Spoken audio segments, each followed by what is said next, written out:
அற்புதம் ஆனந்தம் சேனல் நேயர்களுக்கு உங்கள் பாரம்பரிய ஜோதிடர் உங்கள் ராஜசூரியன். அற்புதம் ஆனந்தம். மேசராசிக்கு இந்த மாதம் எப்படி இருக்கும்? இதுதான் கணக்கு.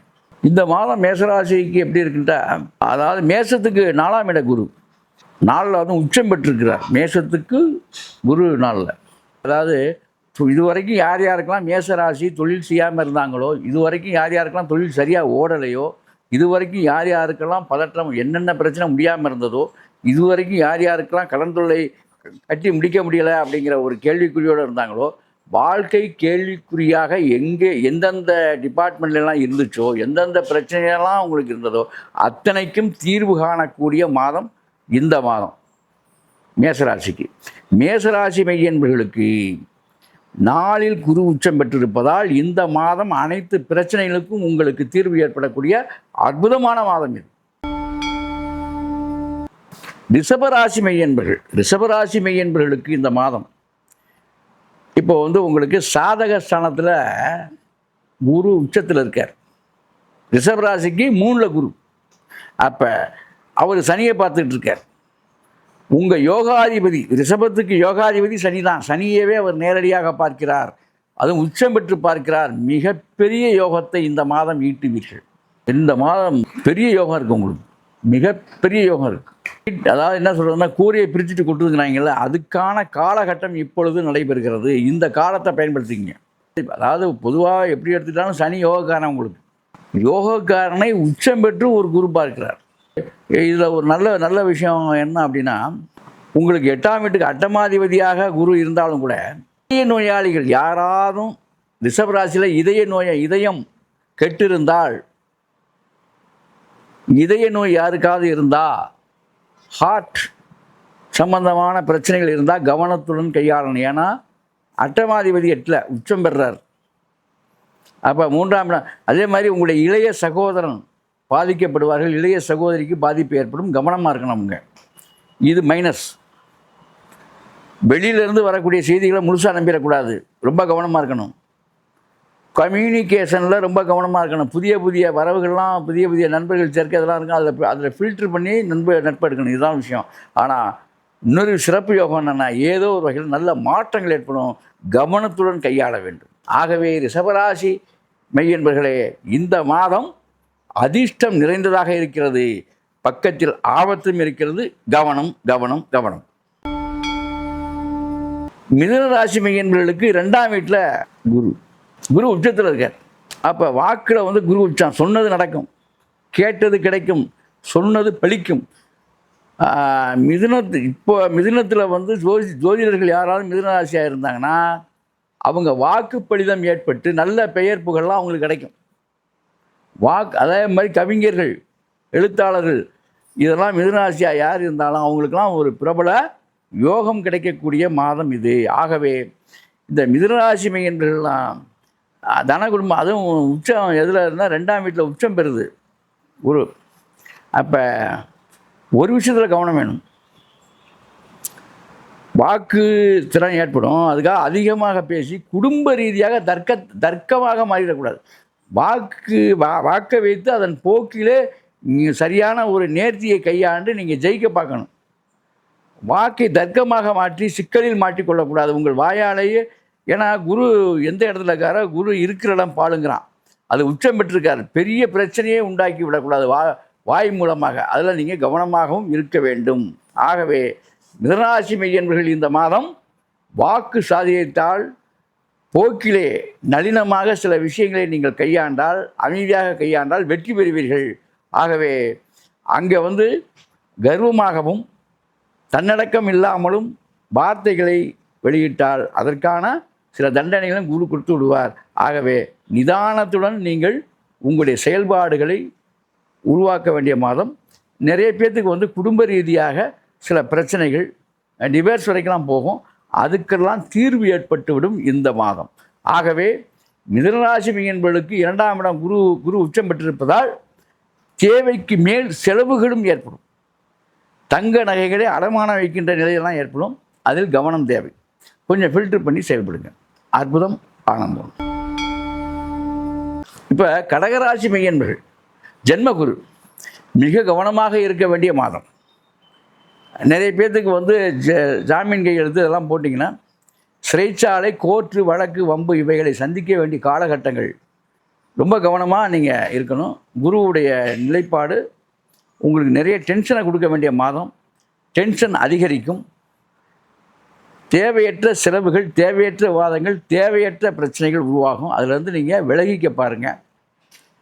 அமைதியாக இந்த மாதத்தை நீங்கள் கழிப்பது நல்லது.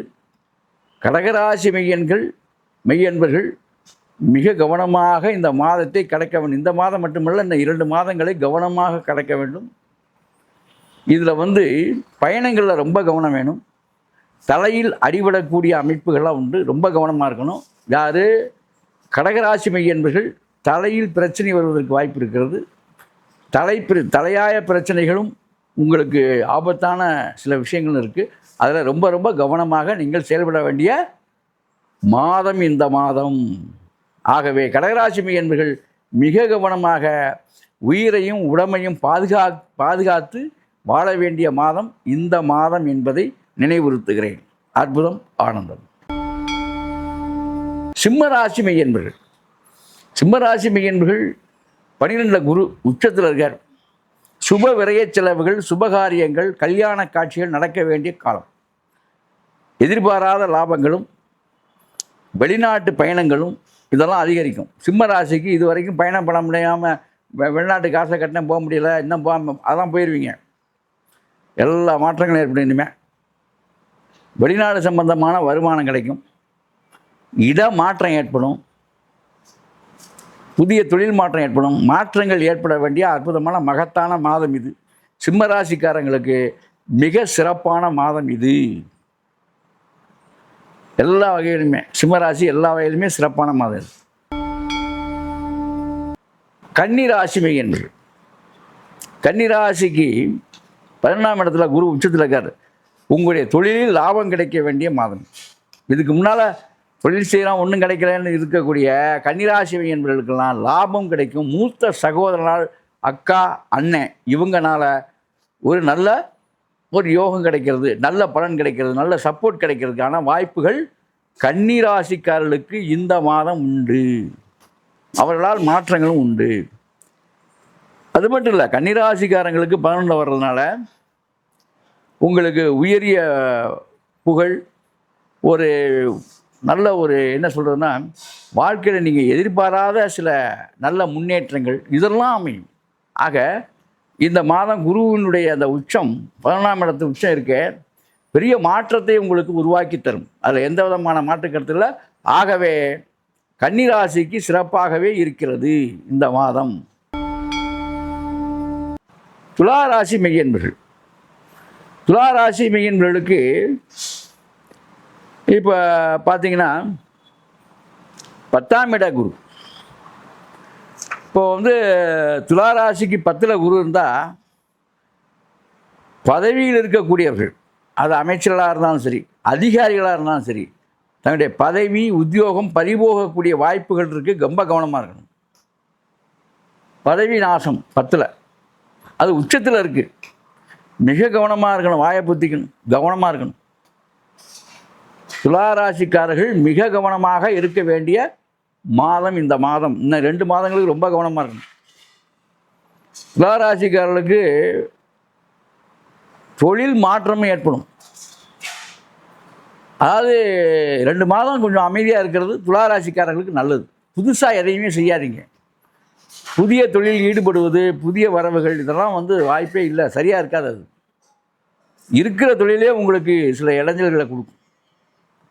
ஆக இந்த 2 மாதங்களும் நீங்கள் அறிவு சார்ந்து ரொம்ப கவனத்தோடு நீங்கள் செயல்பட வேண்டிய சரியில்லாத மாதங்கள் என்பதை துளாராசிக்காரர்களுக்கு நினைவூட்டுகிறேன். விருச்சிக ராசி மெய்யன்பர்கள், விருச்சிக ராசிக்காரங்களுக்கு 9 குரு. யார் யாரெல்லாம் பிறந்த மண்ணிலிருந்து வெளியாகிறீங்களோ, யார் யாரெல்லாம் இருக்கிற ஊரை விட்டு வெளியூர் போகிறீங்களோ சிறப்பாக இருப்பீர்கள். விருச்சிக ராசி இப்போதைக்கு வீட்டை விட்டு வெளியில் போனால் சிறப்பாக இருக்கும் இந்த மாதம் போகலாம். அப்படி ஒரு யோகம். விருச்சிகராசிக்காரர்களுக்கு வெளிநாடு போகிற யோகம், பயணம் இதெல்லாம் வந்துடும். விருச்சிகராசிக்காரனுக்கு ஏகப்பட்ட பயணங்கள் வரும். பயணத்தால் முன்னேற்றமும் லாபமும் கிடைக்கும். பயணப்பட்டால் மட்டும்தான் முன்னேற்ற லாபம் கிடைக்கும். விருச்சிகராசியை சேர்ந்தவன் ட்ராவல்ஸ் வச்சுருந்தா கண்டிப்பாக இந்த மாதம் இம்ப்ரூவ்மெண்ட் ஆகும். இன்னும் 2-3 வண்டியெலாம் வாங்குவீங்க. விருச்சிகராசிக்கார் புதிதாக வந்து ட்ராவல் தொழில் செய்யணும்னு நினைக்கிறீங்கன்னா செய்யுங்க. வண்டி வாங்குங்க, விடுங்க, சூப்பராக இருக்கும். ஆக பயணம் சம்பந்தமாகவும் பயணம் சம்பந்தப்பட்ட தொழிலும் வாகன தொழிலும் செஞ்சிங்கன்னா விருச்சிகராசிக்காரர்களுக்கு மிக அற்புதமான லாபங்கள் கிடைக்கும். அதே மாதிரி விருச்சிகராசியாக இருந்த எல்லா தொழில் செய்யக்கூடியவங்களுக்கும் இந்த மாதம் சிறப்பாக இருக்கும். வெளியில் பொருளை வாங்கி விற்கிறவங்களுக்கு இன்னும் கமிஷன்லாம் அதிகமாக கிடைக்கும். இன்னும் சொல்லப்போனால் ஏரியா விட்டு ஏரியா போய் வந்தீங்கன்னா இன்னும் லாபங்கள் அதிகமாகும். மொத்தத்தில் வெளியில் சென்று லாபத்தை ஈட்ட வேண்டிய மாதம் இது. அப்படிப்பட்ட யோகா அமைப்புகள் விருச்சிக ராசி கிடைக்கும். விருச்சிக ராசிக்கு நல்லாவே இருக்கு.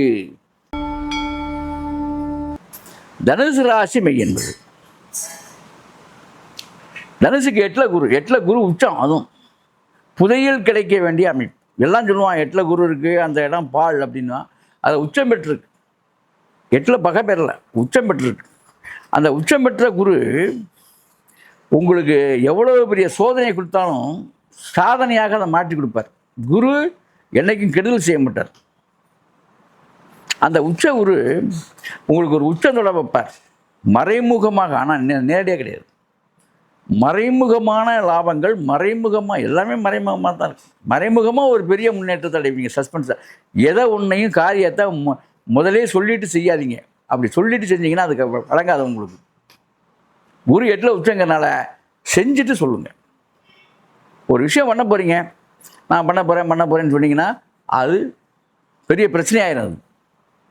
அந்த காரியத்தை நீங்கள் செஞ்சிட்டாலே அதுவே தெரிய ஆரம்பிச்சிடும். அந்தளவுக்கு முன்னேற்றத்தை குரு கொடுத்துருவார். ஆகவே மறைமுகமாக செய்யக்கூடிய எல்லா விஷயங்களும் தனுசு ராசிக்கு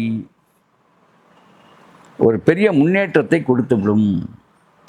தனுசு ராசிக்காரங்களுக்கு அது தனுசு அவர் தான் ராசிக்கு அதிபதி. அவரே இப்போ உச்சம் பெற்றிருக்கார். நீங்கள் பல இடர்பாடுகளை கடந்து மறைமுகமாக ஒரு காரியத்தை நிறைவேற்றி அரங்கேற்றி விடுவீர்கள், சாதித்து விடுவீங்க. அது உறுதி.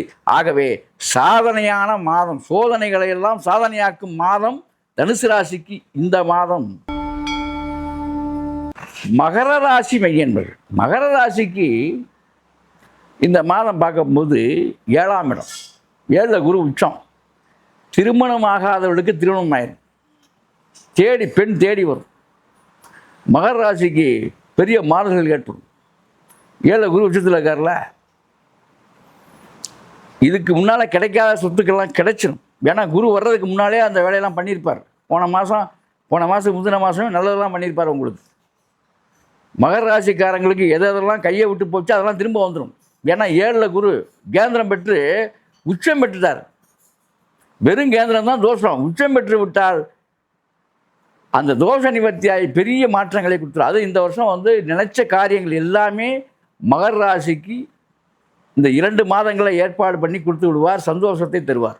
கணவன் மனைவி கல்யாணம் காட்சி எல்லாம் நடக்கும். சுப விரயங்கள் பூரா நடக்கும். அதே மாதிரி சமூகத்தில் ஒரு அந்தஸ்து கிடைக்கும். நல்ல மாற்றங்கள் இருக்கும். ஆகவே மகர ராசிக்கு இது அற்புதமான மாதம்.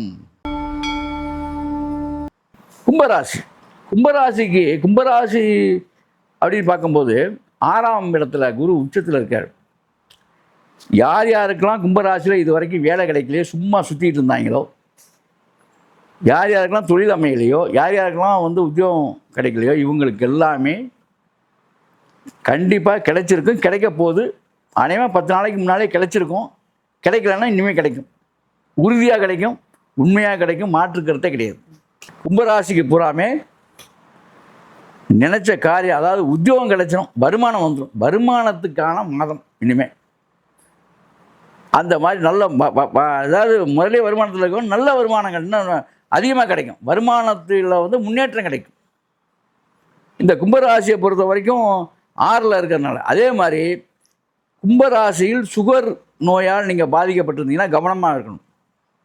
ஏன்னா நோயை அதிகப்படுத்திடும்.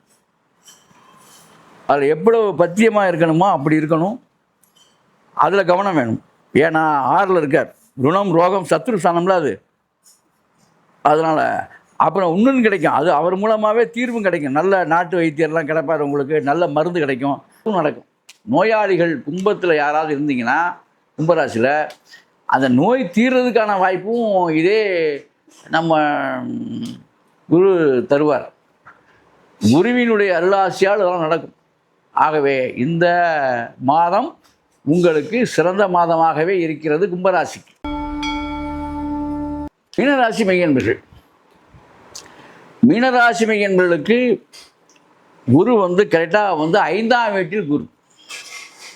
அப்போ மீனராசிக்கு 5ஆம் வீட்டில் குரு இருந்தால் பஞ்சம பாக்கியத்தில் உச்சத்தில் இருக்கார். மீனராசி சொந்த பந்தங்கள், பிரிஞ்சிருந்த சொந்த பந்தங்களுக்கெல்லாம் மீனராசிக்கு சேர்ந்துடும். சொந்த பந்தங்களால் முன்னேற்றம் கிடைக்கும், பெயர் புகழ் முன்னேற்றம் கிடைக்கும். அரசியலில் இருக்கக்கூடிய மீனராசி அன்பர்களுக்கெல்லாம் நல்ல மாற்றம் கிடைக்கும். குழந்தை பாக்கியம் இல்லாதவர்களுக்கு குழந்தை கிடைக்கும். மீனராசிக்கு இந்த மாதம் ரொம்ப அமோகமாக சிறப்பாகவே இருக்கும். புகழ் மதிப்பு மரியாதை எல்லாம் கிடைச்சிடும். மீனராசிக்கு இந்த மாதம் 5 வகையான பாக்கியங்கள்னு சொல்கிறான். பஞ்சம பாக்கியம், பஞ்சம பாக்கியம் கிடைக்க வேண்டிய, அதாவது தொழில், இது உத்தியோகம், கல்வி, குழந்தை பாக்கியம், நிலம் அமையக்கூடிய பாக்கியம், வீடு மனை கட்டக்கூடிய பாக்கியம், திருமணமாக வேண்டிய பாக்கியம், நல்ல வரன்கள் அமையக்கூடிய பாக்கியம், இத்தனையுமே சிறப்பாக உங்களுக்கு நடக்கக்கூடிய அற்புதமான மாதம் யாருக்கு? மீனராசி மையன்பர்களுக்கு. ஆகவே மீனராசியும் சிறப்பாகவே இருக்கிறது. அற்புதம், ஆனந்தம்.